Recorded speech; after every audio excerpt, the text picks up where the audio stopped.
জয় গুরুদেব, জয় বামদেব, জয় তারামা। অমৃত কথা চ্যানেলের পক্ষ থেকে সকল শ্রোতাদের জানাই আমার ভক্তিপূর্ণ প্রণাম। যদি সম্ভব হয় অমৃত কথা চ্যানেলটিকে সাবস্ক্রাইব করে এগিয়ে নিয়ে যাবেন, এটাই আমাদের প্রার্থনা। নমস্কার। আজ আমি যে সাধকের প্রসঙ্গে আপনাদের কাছে বলবো, তিনি হলেন শ্রী অসীম কৃষ্ণ, যিনি বা যাকে আমরা ঠাকুর শ্রী অসীম কৃষ্ণ বলে থাকি। এই ভারত পুণ্যভূমি। এই ভারতের মাটিতে লীলা করতে আসেন ভগবান ও ভগবৎ সাধকেরা। যুগে যুগে তাঁরা সাধারণের বেশে পৃথিবীতে প্রকটিত হয়ে তাঁর গুণে অসাধারণ হয়ে পরিচিতি লাভ করেন দেব মানব রূপে, মহা মানব রূপে। এইরকম একজন নিত্যসিদ্ধ দেবপুরুষ ঠাকুর শ্রী অসীম কৃষ্ণ। এই পূর্ণানন্দময় দিব্য মানবের সংস্পর্শে ভক্তজন লাভ করেন পরমানন্দ। দেব সঙ্গে শান্তি লাভ করেন আশ্রিত ভক্তবৃন্দ। তার অমৃত কথার পরশে জীবকুল ভক্তকুল আশ্বাস পায়।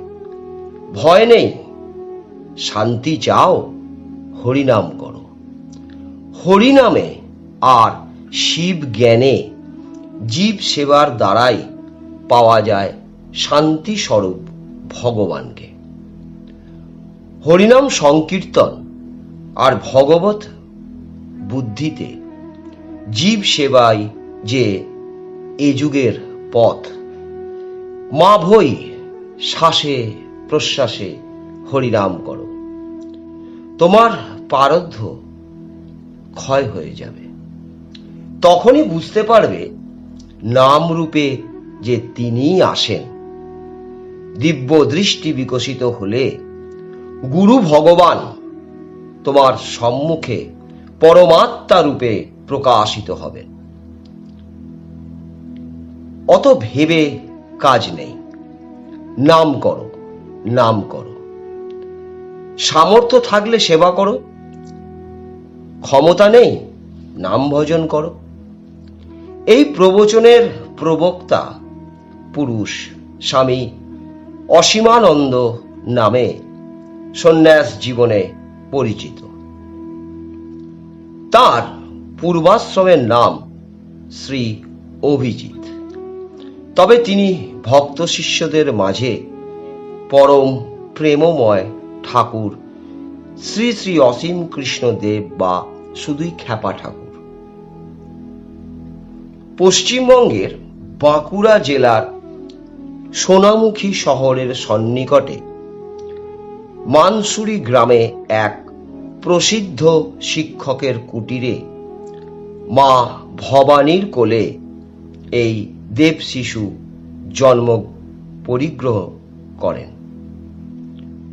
1371 বঙ্গাব্দের 25শে অগ্রহায়ণ রাত্রি 1:10 সময় শুক্লপক্ষের অষ্টমী তিথিতে আবির্ভূত হলেন এই দেবতনু সম্ভবামি যুগে যুগে এই মহাবাণীর আশ্বাসে বুঝি। এই দিব্য পুরুষের পিতা শ্রীমৎ ত্রিলোচন ঘোষ উচ্চ মাধ্যমিক বিদ্যালয়ে শিক্ষকতা করেন এবং এই দিব্য পুরুষের গর্ভধারিণী মাতা শ্রীমতী ভবানী দেবী ঠাকুর শ্রী অসীম কৃষ্ণ তাদের জ্যেষ্ঠ পুত্র। তাদের কনিষ্ঠ পুত্র হলেন শ্রী সমরজিৎ। ঠাকুর শ্রী অসীম কৃষ্ণের পিতামাতা ও আত্মীয় স্বজনের মুখে শুনেছি 4-5 বছর বয়স থেকেই ঠাকুর কখনো ধ্যানমগ্ন হয়ে থাকতেন, কখনো বা সমবয়সীদের নিয়ে হরিনাম সংকীর্তনে মেতে থাকতেন। আবার কখনো বা কালী প্রতিমা তৈরি করে পূজা করতেন। পুজো পুজো খেলা, ধ্যান ধ্যান খেলা ও হরিবোল নাম সংকীর্তনে মেতে থাকতেন এবং এই সব খেলা তার খুব প্রিয় ছিল। ক্রমে তিনি পড়াশোনায় মনোযোগ দেওয়ায় শিক্ষকদের কাছে মেধাবী ছাত্র হিসাবে স্বীকৃতি পান।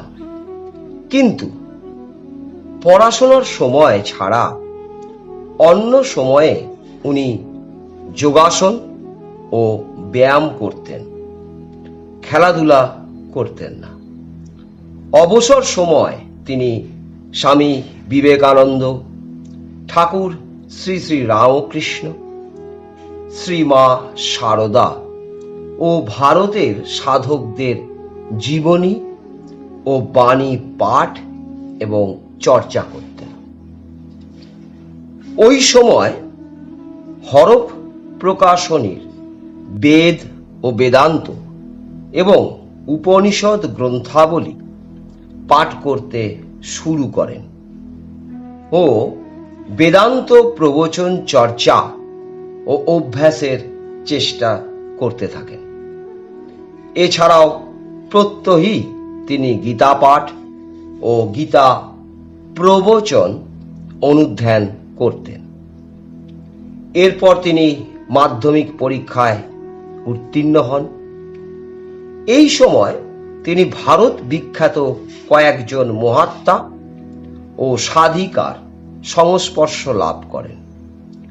সাধু সঙ্গ লাভের জন্য তিনি প্রায় উধাও হতেন, আর ঘন্টার পর ঘন্টা তিনি সাধন ভজনেও অতিক্রান্ত করতেন।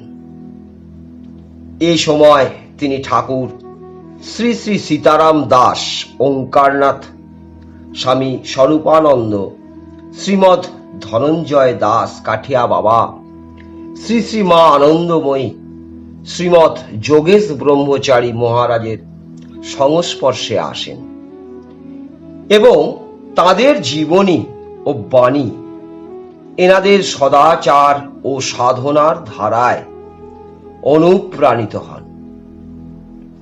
উচ্চ মাধ্যমিকে উত্তীর্ণ হওয়ার পর তিনি সোনামুখী থেকে তার মামার বাড়ি বুদবুদে, বর্ধমান জেলায় অবস্থিত, সেখানে চলে আসেন। যোগ, তন্ত্র, জ্যোতিষ শিক্ষা প্রতিষ্ঠানে এবং একই সাথে মহাবিদ্যালয়ে স্নাতক স্তরে পড়াশোনা করেন। স্নাতক পরীক্ষায় উত্তীর্ণ হওয়ার পর টেকনিক্যাল কোর্সে ও উচ্চতর শিক্ষার জন্য ব্রতী হন, কিন্তু আধ্যাত্মিকতার নেশায় তার ওইসব পড়াশোনা সফলতা পায় না। অল্প বয়সেই তিনি শ্রীমৎ বিজয়কৃষ্ণ গোস্বামীর প্রশিষ্য শ্রীমৎ অসীমানন্দ সরস্বতী মহারাজ ও শ্রী শ্রী ঠাকুর সীতারাম দাস ওঙ্কারনাথের সান্নিধ্য ও কৃপা লাভ করেছিলেন। পরে তিনি তারা মায়ের স্বপ্নাদেশ ও স্বপ্নে দীক্ষা লাভ করেন। এরপর তিনি তারাপীঠে কঠোর সাধনা শুরু করেন এবং তারা মায়ের কৃপা লাভ করেন। স্বপ্নদিষ্ট মাতৃমূর্তি দামোদর সন্নিকট গ্রাম থেকে এনে বুদবুদে প্রতিষ্ঠা করেন। এই সময় এক সিদ্ধ নিত্যানন্দ বংশীয় বৈষ্ণব মহাজনের কাছে সিদ্ধ মন্ত্রে ও গায়ত্রী মন্ত্রে দীক্ষা লাভ করেন। উনি শ্রীমৎ ভোলা বাবা নামে পরিচিত। পরে তিনি শ্রীরামকৃষ্ণ ভাবধারায় সিদ্ধ পুরুষ মহাত্মা শ্রী শ্রীমৎ স্বামী পূর্ণানন্দ পুরী পরমহংস মহারাজের কাছে ব্রহ্মচর্য সংস্কারে দীক্ষিত হন। দীক্ষিত হওয়ার পর তারাপীঠ, কঙ্কালীতলা, দক্ষিণেশ্বর, তারকেশ্বর, বেনারস, হরিদ্বার, প্রয়াগ প্রভৃতি স্থানে কিছুদিন তপস্যা করার পর পুনরায় তারাপীঠে তারামায়ের সাক্ষাৎ লাভ করেন। এই সময় তার উপর সন্ন্যাসের আদেশ হয় এবং অবধূত সম্প্রদায়ের এক মহাযোগী ওঙ্কার সিদ্ধ সন্ন্যাসীর কাছ থেকে সন্ন্যাস সংস্কারে দীক্ষিত হন। বুদ্বুদের সাধন কুটিরে তার সাধনা পূর্ণতা লাভ করে এবং তিনি কাঙ্ক্ষিত অনুভূতি লাভ করেন। 1397 থেকে 1398 সালে তিনি জনসমাজে আজন্ম সিদ্ধ দিব্য সাধক ও সদ্গুরু রূপে বহুল পরিচিতি লাভ করেন। অমরনাথের মহাত্মা শ্রী শ্রীমৎ স্বামী বিমলানন্দ পরমহংস তন্ত্রাচার্য, ঈশ্বরী শ্রীমৎ শম্ভুগিরি মহারাজ, বৈষ্ণব মহাত্মা ভরতদাস গোস্বামী এবং ভারতী সম্প্রদায়ের এক বাউল সিদ্ধ মহাত্মার সংস্পর্শে এবং তাদের কৃপা পাওয়াতেও অনুপ্রেরণায় তিনি নিজেকে কৃতার্থ মনে করেন। শ্রী শ্রী রামকৃষ্ণ পরমহংসদেব, শ্রীমৎ বিজয় কৃষ্ণ গোস্বামী, শ্রীমৎ লোকনাথ ব্রহ্মচারী, শ্রীমৎ অসীমানন্দ সরস্বতী, শ্রীমৎ সীতারাম দাস ওঙ্কারনাথ প্রভৃতি মহামানবদের আদর্শে পরিচালিত হয়ে এবং শ্রী শ্রী পূর্ণানন্দ মহারাজ, শ্রী শ্রী ভোলা বাবা, শ্রী শ্রী সীতারাম অনুচর, শ্রী শ্রী পরাঙ্কুর রামানুজ স্বামী, শ্রী অবধূতজি প্রভৃতি মহাত্মার নির্দেশে এবং ঈশ্বরী ব্রহ্মময়ী মা তারার আদেশে তিনি জগৎ কল্যাণে ও ভগবৎ সাধনায় নিজেকে নিত্য নিয়োজিত রেখেছিলেন।